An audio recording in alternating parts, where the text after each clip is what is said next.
Hello दोस्तों, स्वागत है आपका इस वीडियो में। सब्सक्राइब कीजिए थिंक विद ब्रेन चैनल को और क्लिक कीजिए बेल आइकन पे, जिससे आपको मिल सके मेरी लेटेस्ट वीडियो की नोटिफिकेशन सबसे पहले। माँ, मैं बहुत थक गई हूँ। घर संभालते संभालते यहाँ मेरी थकान किसी को नजर नहीं आती। कुछ दिन आराम करना चाहती हूँ। सोच रही हूँ कुछ दिनों के लिए अपने मायके आ जाऊँ। आते हुए अपने बच्चों को भी साथ ले आऊं। वह वहीं से स्कूल चले जाएंगे। आखिर एक ही शहर में ससुराल और मायका होने का कुछ तो फायदा मिले। कोमल ने फोन पर अपनी माँ से कहा। पार्वती जी ने दूसरी तरफ से कहा, हाँ बेटा, जब तेरी इच्छा हो आ जाना। आखिर ये तेरा भी तो घर है। ठीक है माँ, तो मैं कल ही आ जाऊंगी। कोमल खुश हो बोली। हाँ बेटा, कल आ जाओ, मैं तुम्हारा इंतजार करूंगी। अभी मैं फोन रखती हूँ, मुझे मंदिर भी जाना है। कमला जी ने फोन रख दिया और सीधे किचन में गई। किचन में खाना बना रही बहू से बोली, अरे अनुपमा सुनो, कल तुम्हारी नंद आ रही है।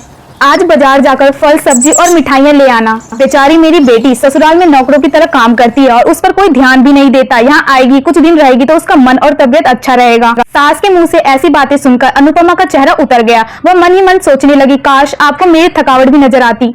मैं भी दिन रात झाड़ू पोछा, बर्तन, खाना बनाना, मार्केट जाना, हर वो काम करती हूँ जिससे हमारा परिवार वाले को कोई दिक्कत ना हो।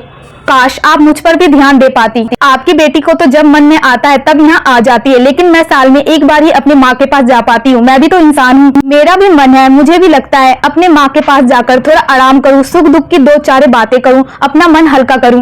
भगवान, अब तुम ही कुछ करो ताकि मेरी सास की आंखें खुले, उसे मेरी थकावट भी नजर आए। शाम तक भगवान ने जैसे अनुपमा की सुन ली और उसकी नंद का फोन आया। नंद ने अपनी माँ से कहा कि उसकी सास ने उसे मायके आने से मना कर दिया, इसलिए इस बार वो नहीं आ सकती। पार्वती जी बोली, ऐसे कैसे मना कर दिया? पहले तो कभी वो तुम्हें आने के लिए नहीं रोकती थी, इस बार भला क्या हो गया? लाओ मेरी बात करवाओ उनसे, मैं समझाती हूँ। कोमल ने फोन अपनी सास के पास दिया। पार्वती जी ने कहा, नमस्ते समधन जी, आपसे कुछ कहना था। समधन जी ने कहा, कहिए। दरअसल कोमल कल त्योहार है, इसलिए अपनी मायका आना चाहती है। अगर आप उसे भेज देते तो बहुत अच्छा रहेगा। कोमल की सास ने कहा, देखिए समधन जी, आपकी बेटी मायके जाकर रहे, इस बात के लिए हमने उसे कभी नहीं रोका है और इस बात से हमें कोई प्रॉब्लम भी नहीं है। कुछ दिन पहले मैं अपने रिश्तेदार की शादी में गई, वहाँ आपकी बहू अनुपमा की माता जी से मिलने का मौका मिला। उनसे गपशप करने के दौरान उनकी बातों से पता चला कि अनुपमा को साल में एक ही बार अपने मायके जाने का मिलता है, और वो भी बहुत कम समय के लिए। मुझे लगता है आपको पहले अनुपमा को उसके मायके भेज देना चाहिए, और जब मायके से होकर आ जाएगी तो मैं भी कोमल को आपके पास भेज दूंगी। एक बहुत जरूरी बात जो मुझे लगता है आपको समझ लेनी चाहिए, आपको अपनी बहू को भी बेटी की तरह या बेटी से भी ज्यादा प्यार देना चाहिए।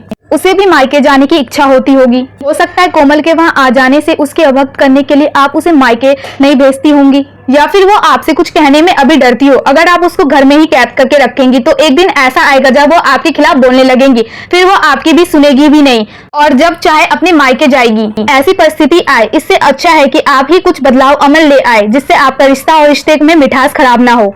पार्वती को अपने समधन की हर एक बात में सच्चाई नजर आई। उन्हें महसूस हुआ कि उन्होंने अपनी बेटी के प्यार में अंधा होकर कभी भी अपनी बहू के मन का विचार नहीं किया। उन्होंने हमेशा ही अपनी बेटी को अपनी बहू से ऊपर रखा। दूसरी तरफ कोमल भी अपनी भाभी के बारे में हो रही इस बातचीत को सुन रही थी। उसने भी रियलाइज किया कि वो कभी भी अपनी भाभी के साथ ठीक से बात नहीं करती, और जब जब वो अपने मायके जाती तो भाभी थोड़ी उदास रहती थी। पार्वती जी ने अपनी बहू को बुलाया। उसने कहा कि अनुपमा, कुछ दिनों के लिए कोमल नहीं आने वाली है, तो इसलिए पहले तुम अपने मायके होकर आ जाओ। अगले दिन अनुपमा अपने मायके गई। इस बार एक दो दिन नहीं, पूरे हफ्ते भर कर रहकर आई। अपने माँ बाप से, अपने रिश्तेदारों से मिलकर आई। जब लौट कर आई तो उसका चेहरा खिला हुआ था, उसकी आंखें चमक रही थी। अनुपमा के आने के बाद कोमल भी अपने मायके आई। इस बार वो खुद सामने से अपनी भाभी से खुशी खुशी मिली और अच्छे से बात की। दूसरी तरफ अनुपमा अपने ससुराल वाले के बदले व्यवहार से बहुत खुश थी। अब वो खुशी खुशी सबका ध्यान रखती थी और हर काम प्यार से करती। वह ध्यान रखती कि कोई भी ऐसी बात या काम न करे जिससे घर में तनाव का माहौल पैदा हो। पार्वती जी अपनी बहू को खुद ही समय समय पर मायके भेज दिया करती थी। एक छोटे से बदलाव ने सास बहू और भाभी नंद के बीच में कड़वाहट को दूर कर दिया और रिश्तों को और भी ज्यादा मीठा और मजबूत कर दिया। दोस्तों, आपको हमारी ये कहानी कैसी लगी? तो वीडियो को लाइक करके, चैनल को सब्सक्राइब करके कमेंट सेक्शन में जरूर बताइएगा। तब तक के लिए बाय।